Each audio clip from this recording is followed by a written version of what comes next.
Living 8,878 miles away from where I belonged has not been so easy despite all the stories I keep in my invisible bag. The hardest experience so far was watching Mama deteriorate with every visit. One year she was walking on her own. Then the next visit, she needed a walking cane as an aid, and then suddenly she was dependent on a wheelchair. In the same way, her memory was intact one year, then it needed some prodding at my next visit, then suddenly there was completely empty gaps. One Christmas, my husband, my son, and I visited Manila. During one merienda at our house, Mama turned to my mother and furrowed her eyebrows. "Where is Tuaco?" That's her older sister. "And Sako?" Her younger sister. My mother said gently, "Ma, they are both already dead. Only you and Uncle Al are alive." Mama's face contorted as she tried to comprehend what her daughter just said. It was as though she was hearing this news for the very first time. Seeing her in an immense agony as her heart broke was very painful to watch. My son, 6 at that time, tried to communicate with his 95-year-old Taima, which is great-grandmother, as best as he could, but he had difficulty understanding her Chinese-Filipino accent. And while she remembered me perfectly, she would forget who he was. Mama would look at him and say to her nurse, Amy, "So guapo," which means so handsome. Amy would encourage her, "Senora, that's Chiara's son, your great apo, grandson." Mama would then look at me with recognition, smile openly, and tell me, "He's so guapo." Then she would repeat the exact same conversation in the next minute or so. My son discovered that by drawing Chinese characters, Mama's eyes glowed in recognition, and she could engage with him longer. He asked her what her Chinese name was, and she wrote the characters for him. He copied them to show Mama he could write in Chinese too, and she beamed with delight. He added another drawing too, a heart with the words Taima and love.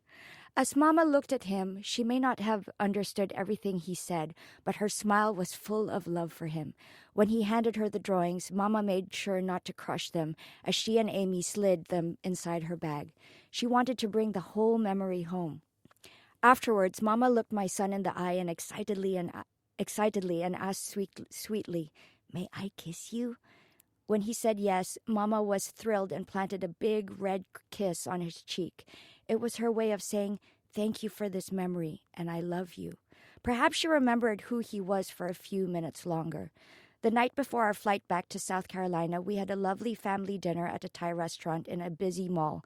Mama asked for the bill, but I saw Amy, her nurse, now took over the payment. Mama didn't know the exact amount of money she had in her wallet anymore, nor could she compete with my dad in mentally calculating the tip she would leave. She also didn't remember her usual gift to me before I left Manila, an ang pao, or a Chinese red envelope with money, with her inscription, "Chiara, I love you, Mama." There would never be another one. As we walked out of the restaurant, I held her hand. She always scolded me in the past. "Your life will be hard if your hands are rough. Put lotion." She didn't say that this time. As we reached the car drop-off pickup lane, Mama turned to me in her wheelchair and raised her arms to hug me. It was a strong, pleading hug. With both our hands clasping each other, she looked at me in the eye and softly whispered in an almost little girl's voice, "I miss you. I miss you. I miss you." I looked at her, tears collecting in my eyes, and I smiled. "I miss you too, Mama. I love you."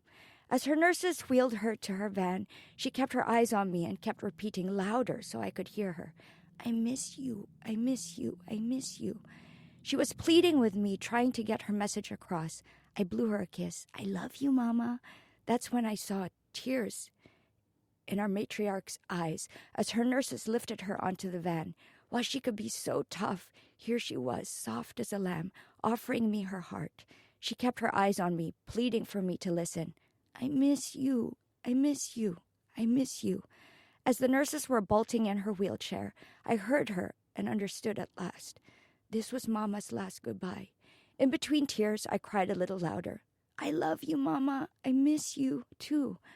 As the nurses held the van door ready to close it, she looked into my eyes one last time with understanding, as if to say, "This is it." She added more calmly, "I miss you. I love you." I tried to keep in the tears, but the harder I tried, my sobs grew louder. The heavy sounds of my sadness added more chaos to the growing swarms of people behind us, waiting impatiently for their cars to pull up behind Mama's. But Mama was still saying goodbye to me. They could all wait. I miss you. I love you, Mama. I will never forget you.